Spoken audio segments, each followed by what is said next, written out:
The story starts with our protagonist Sarah and her father Don rushing Marie to the hospital because she has trouble breathing. Sarah starts panicking when Marie stops breathing. She urges Don to drive faster. When they reach the hospital, Don specifically instructs Sarah to stay quiet in the hospital. The paramedics rush to help Marie. They give her oxygen and try to save her life, but all they get is a flat heart line on the monitor. The story goes back 20 years earlier to a seemingly idyllic family dinner scene. Sarah and her sister Amy are having dinner with their parents Don and Irene. The mood on the table changes as Sarah's father shows his oppressive side, not allowing her to go to a party and showing his reign over the family. That night Sarah sneaks out with her boyfriend Chris. Her parents later discover her room empty and her father refers to her as a problem. At the party, Sarah has fun dancing with Chris, who later sings her a song he wrote especially for her. They express their love for each other and kiss. Sarah comes home in the morning. Don has been waiting for her all night. They fight and Sarah says that the moment she turns 18 she will leave the family for good. Sarah talks to her mother and sister about her plans to travel all around the country while working to support herself. Her dad overhears the conversation and goes to the basement where he reveals the existence of a secret room behind a bookshelf. 3 months later Sarah graduates. In a conversation Sarah has with her mom, it is revealed that her father has been spending more time in the basement, his man cave. When Irene leaves the house, Don tricks Sarah into the basement as she helps him carry a box there. He takes her into the secret room, telling her it is a bomb shelter made by the previous owner. He locks her in the room and she screams in panic, calling for help. Unfortunately nobody can hear her as the shelter is soundproof. Her mother, worried about her whereabouts, calls the police. On the 4th day her father visits her and coldly explains the logistics of her captivity. From now on she will have to earn everything she gets, even the clean ventilated air. Before he leaves, Don is taking advantage of Sarah. A cop visits the family saying that she has likely left for her planned long trip across the country. Her mother does not believe that Sarah would ever leave home without saying goodbye, especially before her 18th birthday. Alone and afraid, Sarah reminisces about her night spent with Chris. As the days go by, Chris comes to the house. Don lies to him and tells him that after graduation Sarah ran away with her childhood neighbor Steve. On the 21st day of captivity in the basement she celebrates her 18th birthday and her dad brings her a cake and a red nightgown as a gift. She asks for a clock and he tells her that she has to do something for him so that he does something for her. When she disobeys him he beats her. Almost a year after her captivity she is revealed to be pregnant and her water breaks. All alone she gives birth to a girl named Marie. 4 years later Sarah is pregnant again. Don lives a secret double live, one with his wife Irene and daughter Amy and another in the basement with Sarah and her daughter Marie. Still worried about the whereabouts of Sarah, Irene wants to hire a private investigator but Don firmly says no. As a gift for being good, Don brings a TV in the basement for Sarah and Marie. Later on Sarah has a second baby, a baby boy Michael. One night Sarah makes her terrifying life story into a bedtime story filled with princesses and knights that she tells to her kids. Chris visits the house again asking around for Sarah. Her sister Amy tells him the truth, realizing that Don lied to Chris. They talk about how horrible he has always been to Sarah. Amy is afraid that Don might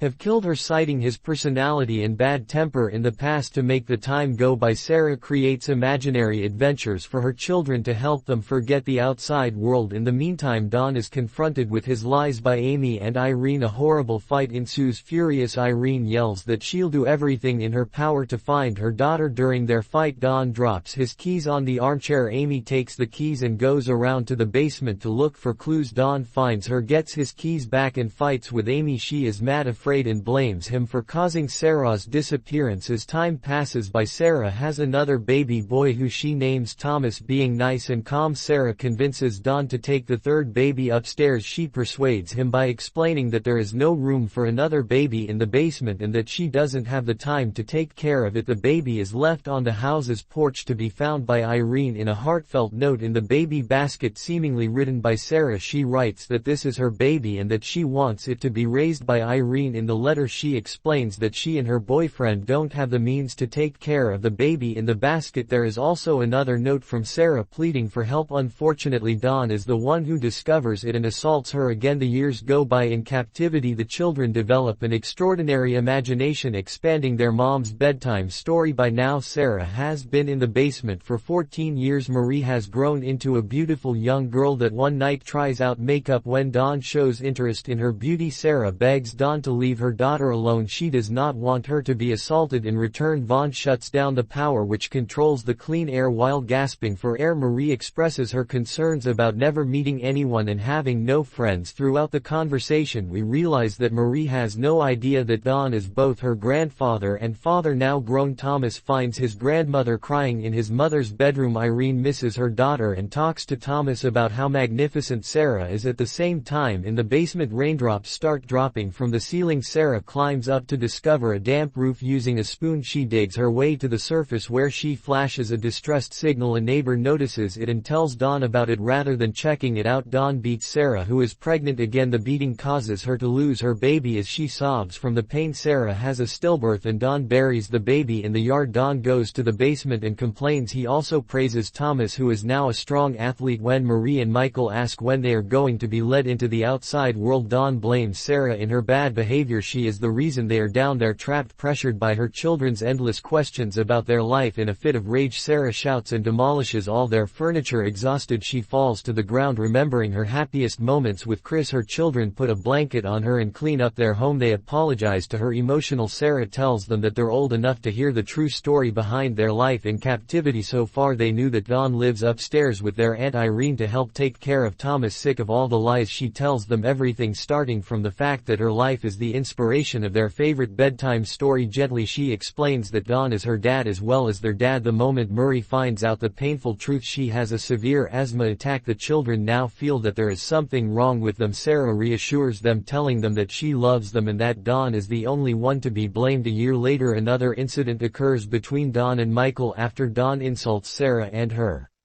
appearance. The food for the basement is being rationed as Don is having trouble at work. Soon he loses his job. Facing a foreclosure, Don tries to suffocate the family in the basement. He connects the car exhaust fumes with the air vent. He gets interrupted by Thomas in the garage, who unknowingly saves their lives while Don and his family have a fun barbecue in the yard. Marie is sick, struggling to breathe. Don refuses to take Marie to the hospital. Sarah begs for his help. She promises not to say a word about anything. Don agrees. Michelle is left behind. 20 years of captivity have passed and we are now at the beginning of the film when Maurice is being rushed to the hospital. Sarah is extremely worried about Marie's life and feels truly relieved when the doctors save her life. When the nurse asks for more medical history, she is told that Marie is homeschooled and has only been treated with natural remedies. Sarah slowly scans the hospital seeking a way out, but she looks tired and lost. In an attempt to escape, Sarah spills water on the medical forms and separates from Don. Seconds before Don gets to her, Sarah reaches the nurse confessing she needs help. A police officer goes to talk to Don. The police arrest him. Sarah announces this to Marie. They are safe and free. The house is filled with police who free Michael as well. Irene and Thomas are devastated when they see Michael gasping for air as they take him out of the basement. Don sees everything from the back of the police vehicle. Later on, during a beautiful summer's day, Marie, Thomas and Michael play in the countryside while Sarah, Irene and Amy watch over them from the house's porch. Marie notices someone coming from the driveway. It's Chris. He arrives on his motorcycle together with Sarah. They go for a walk. He feels sorry for not trying harder to find her and for believing in her father's BS story. He gives her a gift, a pink motorcycle helmet he bought for her at the age of 18 when they were planning to embark on a journey. Finally happy together, they go on their long-awaited motorcycle ride.